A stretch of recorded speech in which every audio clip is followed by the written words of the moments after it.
Coming up in the news.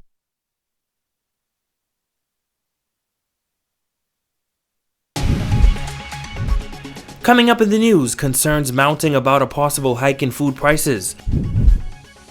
Hurricane preparations underway in the West.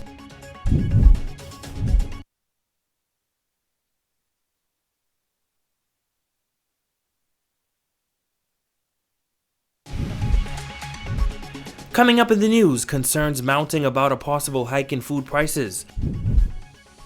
Hurricane preparations underway in the West.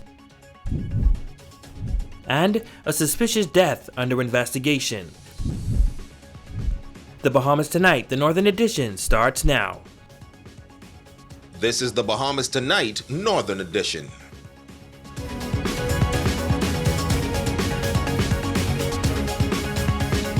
This is the Bahamas Tonight, the Northern Edition. Good evening all, I'm Ramiko Knowles. Thank you so much for tuning in. Topping the news, the anticipated economic fallout from the ongoing war between Russia and Ukraine is expected to be felt right here at home.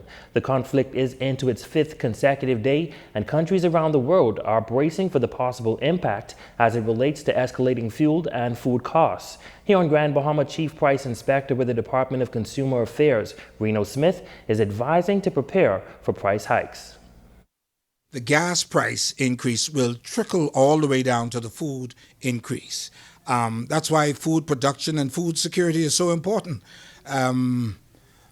The food suppliers, they will have to pay an increase in having the food products transported to them. That will be passed on to retailers. Retailers will then pass it on to consumers. Unfortunately, it's a domino effect or a chain effect. We will have to pay some more for food. As it relates to breadbasket items, Smith tells us that those items are and should remain price controlled. However, items that are not under price control, that are often referred to as luxury items, will definitely see a price increase. What I would suggest is that families get together and purchase food products in bulk and divide it accordingly. If you do your little bit by yourself, you're going to feel that. But as a family, if you and your family or a group of friends, an organization can, if you're unable to travel to the U.S., buy it here locally in bulk. It'll save you some money. But if you're able to, why not shop in the U.S. or wherever else you can in bulk and as a group, and you will see good savings. And as mentioned earlier, this is day 5 of the crisis between Russia and Ukraine. There is heavy fighting and airstrikes across Ukraine with no end in sight. The Minister of Social Services and Urban Development, Obi Wilshcombe, commenting on the conflict, says the government has to keep a careful watch over what happens in the next few weeks to determine what extent the United States becomes involved, as it could have a direct impact on the Bahamas. At the present time, it's just sanctions, so it might mean that we will not be affected as if they were actually involved in the war, and so we have to monitor. But insofar as the dollar shrunk generally. Inflation has caused that. Well, how do we stretch the dollar? How do we utilize, say, BAMSI? NBAIC, how do we cause our people to have access not only with the money they now have, but giving them additional assistance and allowing them to also get from BAMSI? And that would just make a difference because they'll get healthy food. It'll also help the economy because money will be spent locally and will help the farmers in the work that they're doing. So there are ways to do it. We're looking at it all, and we should be making some announcements soon. Switching gears now, there is a little over 3 months remaining until the start of the 2022 Atlantic hurricane season.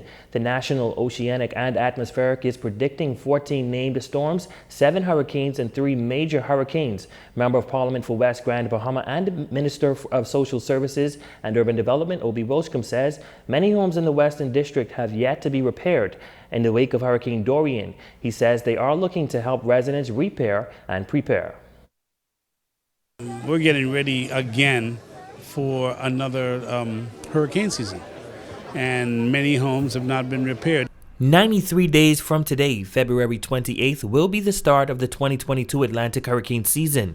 The 2021 season was an active year with a total of 21 named storms, including 7 hurricanes and 4 major hurricanes.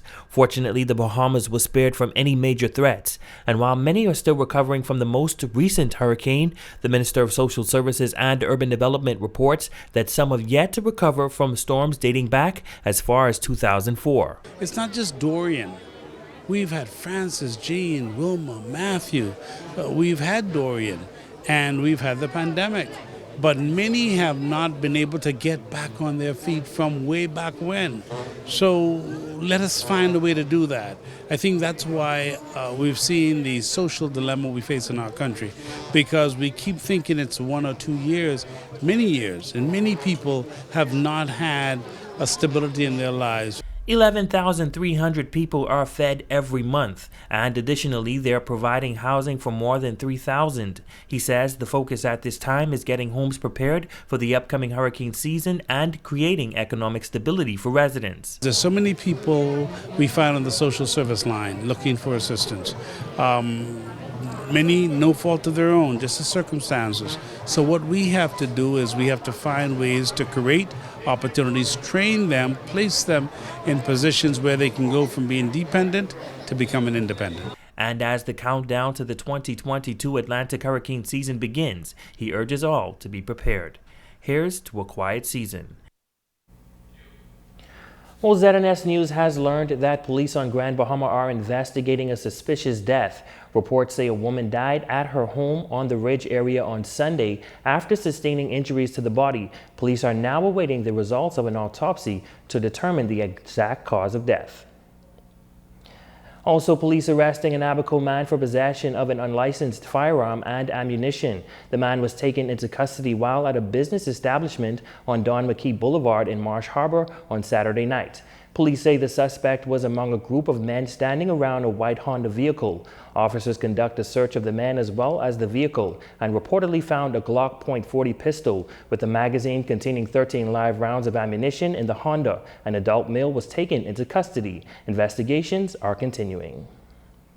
Police also say they still need your help in locating 2 men wanted by the Criminal Investigations Unit. 26-year-old Stefana Smith of Pinders Point is wanted for questioning on the charge of credit by fraud. Smith is 5 feet 10 inches tall, 200 to 220 pounds, dark complexion, medium build, dark brown eyes. Cabot Drive resident 32-year-old Stefano Perez Forbes, aka TV Head, is accused of assault with a deadly weapon. He is 5 feet 8 inches tall, 210 pounds, dark brown complexion, average build, and dark brown eyes. Police say Forbes should be approached with caution. If you know the whereabouts of Stefano Smith or Stefano Perez Forbes, you should call 352-1919 or the nearest police station. You're watching the Bahamas Tonight, the Northern Edition. Stay with us. There's more news when we come back.